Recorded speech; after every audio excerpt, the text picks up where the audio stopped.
You wake up tired, you go to sleep tired, and somewhere in between, you scroll through your phone, drink 3 cups of coffee, and tell yourself, "I'll feel better tomorrow." But tomorrow comes, and you feel exactly the same. Here's what nobody is telling you.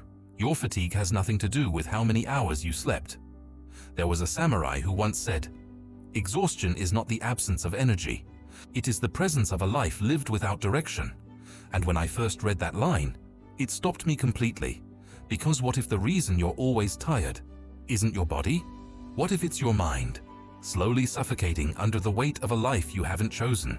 Today I'm going to show you exactly why modern people are exhausted at a level no generation before them has ever experienced, and the Ichi-go, ancient samurai system, that reverses it completely.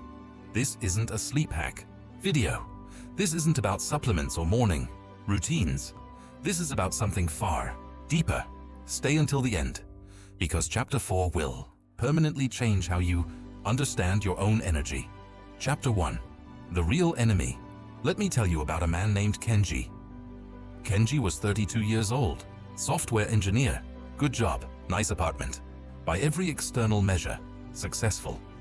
But every single morning, before his alarm even rang, he felt a heaviness in his chest that had no name. He wasn't sick, he wasn't depressed, at least not in any way a doctor could diagnose. He was just drained. He'd wake up, check his phone immediately, 47 notifications waiting. He'd scroll for 20 minutes, then shower, then coffee, then the commute, then 8 hours of meetings about meetings, then home, then Netflix until midnight, then sleep, then repeat. He tried fixing it. He bought a $40 sleep mask. He downloaded a meditation app he used twice. He bought a gym membership he visited 4 times before the guilt of not going became worse than the tiredness itself. Nothing worked because Kenji was making the most common mistake that modern people make. He was trying to fix the symptom, tiredness, while completely ignoring the cause. And the samurai understood this distinction 400 years. Eigo Miyamoto Musashi, the greatest swordsman in Japanese history, undefeated in 61 duels, wrote in his book, The Book of 5 Rings, "Think lightly of yourself and deeply of the world." What does that mean for fatigue? It means this: most of your exhaustion is not physical. It is the mental weight of carrying an identity you haven't examined. It is the energy drain of living on autopilot, reacting to the world, instead of responding to it. It is what happens when a human being, designed for purpose, challenge, and mastery, spends their days doing things that mean nothing to them. The samurai called this mushin, the absence of a clear mind. And when mushin is lost, the body follows. Chapter 2. The 3 Energy Thieves. Modern science now confirms what the samurai knew instinctively. There are 3 hidden forces draining your energy every single day, and none of them are fixed by sleeping more. Energy thief number 1. Decision fatigue. Every decision you make costs mental energy. What to eat, what to wear, what to reply to, what to watch. The average person makes over 35,000 decisions per day. A Stanford University study found that willpower and mental energy deplete across the day like a battery. By evening, most people are running on 10%, which is exactly why they reach for junk food, endless scrolling, and instant gratification. The samurai eliminated this. Musashi owned almost nothing. Same clothing, same routine, same practice. Not because he was poor, because he understood that simplicity conserves energy for what matters. Energy thief number 2. Purpose deficit. The Japanese concept of ikigai, your reason for being, is not just philosophy, it is neurochemistry. When you live with clear purpose, your brain produces dopamine, serotonin, and norepinephrine in sustained, healthy levels. When you live without purpose, doing work that means nothing, for reasons you've never questioned, your brain produces cortisol, the stress hormone, all day, every day. Cortisol is an energy destroyer. It disrupts sleep. It inflames the body. It creates the exact exhausted but wired feeling that millions of people experience, collapsing on the couch but unable to truly rest. Kenji had this. He wasn't tired from working too hard. He was tired from working without. Meaning, energy thief. Year 3. Unfinished mental loops. This one is the most invisible and the most devastating. Every time you say, "I'll do it later," your brain keeps that loop open. Every broken promise to yourself, every goal you wrote down and abandoned, every Monday you swore would be different, your brain stores all of it. And running open loops costs processing power, exactly like apps running in the background of your phone. The Zen monks called the practice of closing these loops Gyoji, continuous practice without gaps, not perfection, continuity. The moment you close even one small loop, the moment you do the thing you said you'd do, your brain releases a microburst of energy. That is why people who exercise in the morning don't feel more tired. They feel more alive. They closed a loop before 8 a.m. Chapter 3. The Samurai Energy System. When Kenji discovered these 3 energy thieves, something shifted. He didn't overhaul his life overnight. He didn't quit his job, move to a mountain, and start meditating at sunrise. He did something almost offensively small. He applied what I call the Samurai Energy System. 5 ancient principles adapted for the modern world. Principle 1. Ichi-go Ichi-e. 1 moment, 1 chance. The Japanese phrase, Ichi-go Ichi-e means, this moment will never come again. Kenji began practicing full presence during a single tasks. Not multitasking. Not half working while half scrolling. When he ate breakfast, he ate breakfast. No phone. When he worked, he worked. 1 tab open. When he spoke to someone, he fully listened. Within 2 weeks, he noticed something strange. Time felt slower, richer, less exhausting, because presence conserves energy. Distraction destroys it. Principle 2. Kaizen. 1% better. Every day, Kenji stopped trying to transform himself. He started trying to improve himself by 1% per day. 1 less hour of late-night scrolling. 1 glass of water before coffee. 1 10-minute walk after lunch. Nothing dramatic. Nothing heroic. Just the compound mathematics of tiny decisions made consistently. In 90 days, he had lost 6 kilos without dieting. His sleep quality had improved dramatically. His morning energy was unlike anything he'd felt in years. Not because he made massive changes, because he made consistent changes. Principle 3. Fudoshin. The immovable mind. Fudoshin is the samurai concept of mental stillness in the face of chaos. Every morning, before checking his phone, before email, before news, before social media, Kenji sat in silence for 10 minutes.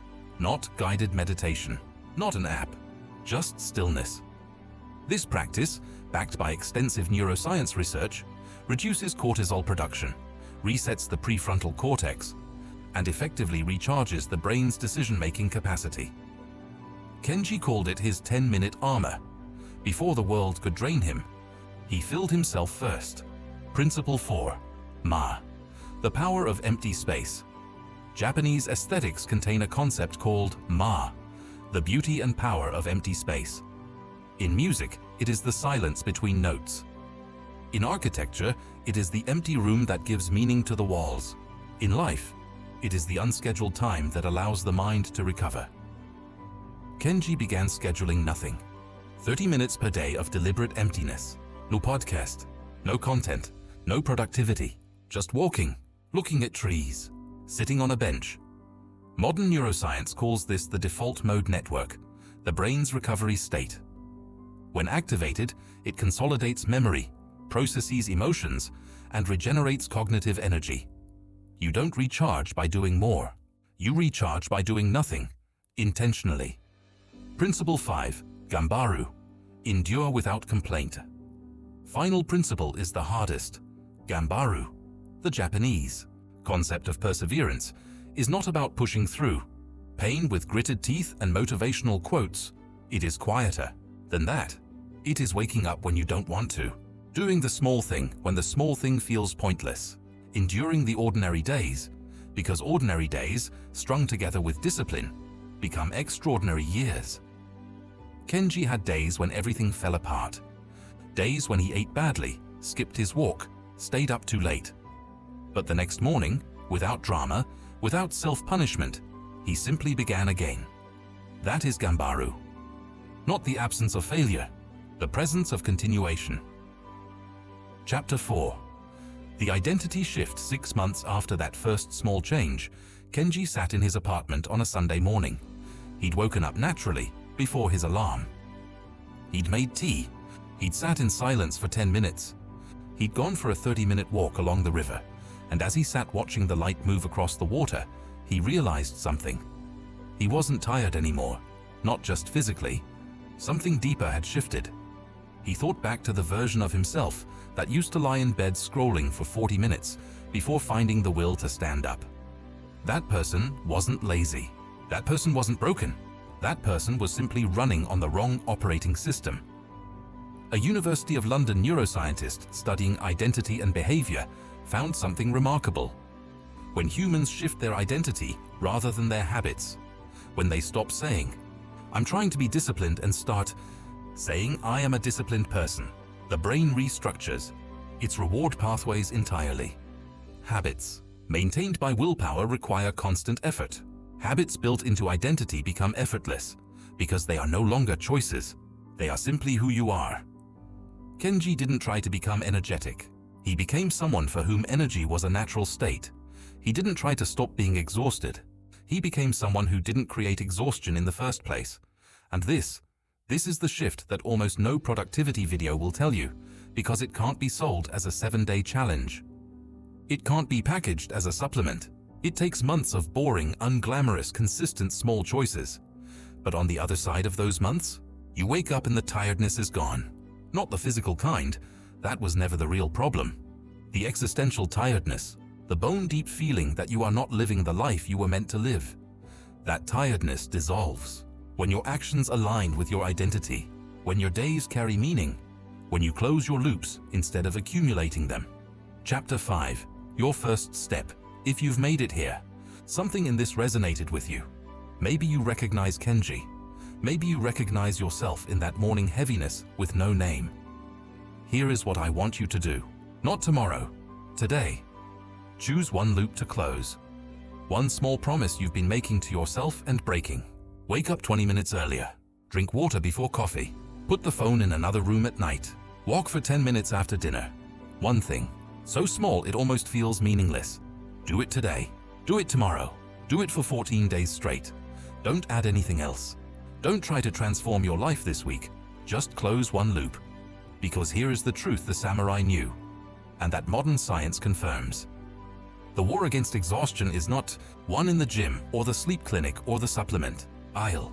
It is won in the moment, between the alarm clock ringing and your feet touching the floor. It is won in the 10 seconds. You choose presence over distraction. It is won in the daily, quiet, unremarkable act of keeping one promise to yourself. Ikigai gives you your reason. Kaizen gives you your method. Fudoshin gives you your stillness. Ma gives you your recovery. Gambaru gives you your endurance. You don't need all 5 today. You just need one. And if you found this valuable, if something here shifted something in you, I want to hear from you. Comment below with the one loop you're going to close today. Just one. I read every comment. And in 2 weeks, I'll be back to see who followed through. Welcome to ThinkVibeX. The journey starts now.